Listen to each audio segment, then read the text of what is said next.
Risk-taking is often seen as admirable, but not when you're putting the lives of dozens of others at risk. A pilot in charge of an Aeroflot flight from Sverdlovsk to Grozny on the 20th of October, 1986, would learn this the hard way after he made a dangerous bet with his first officer just before landing. What happened next was the tragic consequence of his actions. This is the terrifying story of Aeroflot Flight 6502.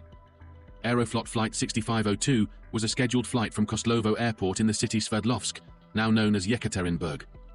It was bound for the city of Grozny, with a single stopover slated for Kurumok Airport in the city of Kuybyshev, now known as Samara. Following the collapse of the Soviet Union in 1991, Soviet state-owned Aeroflot was one of the world's largest airlines, registering more annual flights than almost every US airline. However, they had a less than satisfactory safety record. The day of the flight was uneventful as the weather was fair for flying.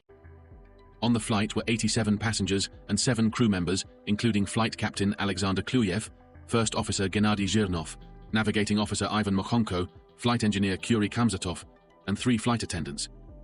The aircraft being used for the flight was a 7-year-old stretched version of the Tupolev Tu-134A narrow body with serial number 62327.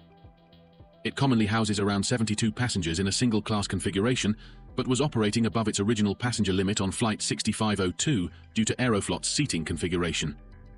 Pre-flight checks revealed nothing wrong with the aircraft. The aircraft was given clearance to push back from its gate and take off from Kostlovo Airport for its first stop at Kuybyshev. For a long period following takeoff, Flight 6502 was as it was expected to be, uneventful. In the cockpit, there was nothing untoward. As the aircraft approached Kurumok, air traffic control reached out to inform the flight crew that they were to fly an NDB approach to the runway. The NDB approach was a more complex approach during landing.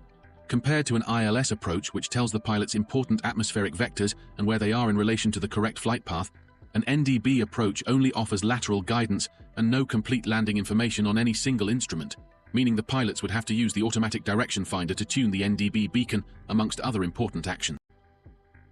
At 3:51 p.m., Flight 6502 began its descent into Kurumok. With the aircraft above the Ural Mountains, Captain Kluyev, in a discussion with First Officer Zhirnov, began to gloat about his ability to land the plane with no visibility. The first officer called the captain's bluff at first, but he was adamant that he could pull it off, even without the use of the autopilot.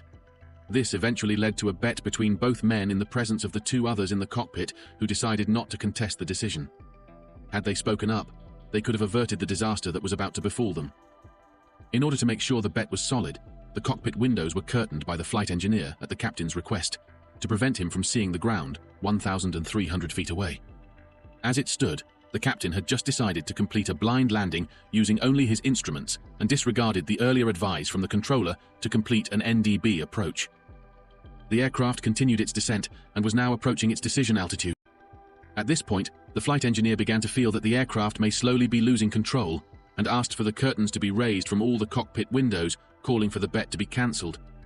However, the overconfident captain wasn't about to give up on his bet and continued his blind approach regardless. With about 200 feet left till contact with the runway, the ground proximity warnings began sounding out inside the cockpit. Once again, the captain ignored another warning despite a call from air traffic control advising the flight crew to perform a go-around due to what they noticed was an unsafe landing approach. A few seconds after the warning signals came in, the flight engineer was asked by the captain to pull the curtains in the cockpit, back with the captain now struggling to maintain control of the aircraft's altitude and flight path. Before the pilots regained visibility, the captain was already having fears of overshooting the runway. But once the lights came streaming in after the curtains were pulled, the real gravity of the situation dawned on him. The aircraft was already so far down the runway path as the pilots struggled to adapt to all the light which suddenly flooded their eyes. The pilots hastily tried to pull the aircraft out of its descent just before it touched down, but at such a low altitude with a plane traveling at a speed of around 150 knots, there was no chance for the aircraft to pull back up. Just seconds after pulling up the curtains, the aircraft touched down only about 400 feet from the end of the runway. The speed of the aircraft also meant that there wasn't enough runway left to bring the aircraft to a halt, and so the aircraft continued on an uncontrollable slide. As this happened, the fuel tanks which had ruptured on contact with the runway caught fire.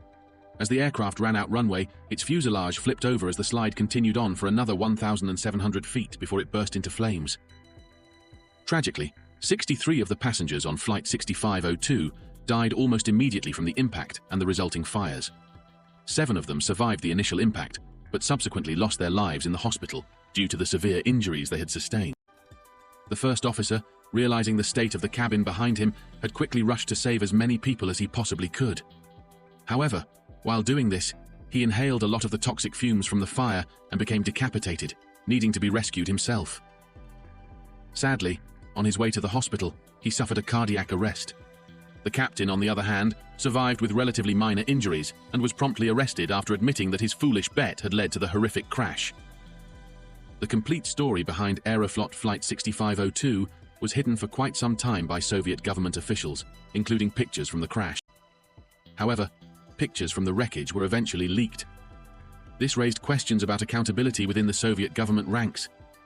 The investigation into the incident by Soviet aviation was straightforward following the confession by the captain of Flight 6502. The aircraft was in good condition, the weather wasn't too harsh to complete a landing, and air traffic control was prompt in handing out the necessary information concerning landing. The entire blame fell on the captain, whose cockiness made him believe he could land the aircraft without any visual cues despite multiple warnings, and only realizing the gravity of his foolish decision when it had become too late.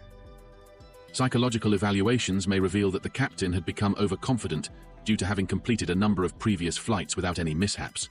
Going through multiple flights in such a routine manner could have given the captain an overinflated ego and made him believe he could complete the fatal flight with his eyes closed. Thinking like this isn't uncommon in aviation, but overzealous pilots are often cautioned by the rest of their flight crew. However, this wasn't the case on Flight 6502, as everyone in the cockpit instead decided for some reason to see how the dangerous bet would play out, not calculating that a win for the captain meant a high chance of a fatal crash. For his role in the crash, the captain was eventually sentenced following a trial to 15 years in prison for his arrogance and utter negligence, which led to the loss of dozens of lives. However, this was reportedly later reduced to just 6 years, a decision which fueled a public outcry about justice and accountability within Soviet aviation. There were a host of other repercussions which stemmed from the crash of Aeroflot Flight 6502, with the main recipient being Aeroflot itself. Questions were raised about the airline's cockpit protocols and safety culture. Having both the captain and first officer of a flight engaging in such a dangerous bet without any immediate objections underscored the sheer lack of an innate safety-first mindset within the airline. During the period from the end of World War II and the fall of the Soviet Union in 1991, Aeroflot had by far the most crashes and incidents of any other airline in the world, with almost 5 times as many casualties.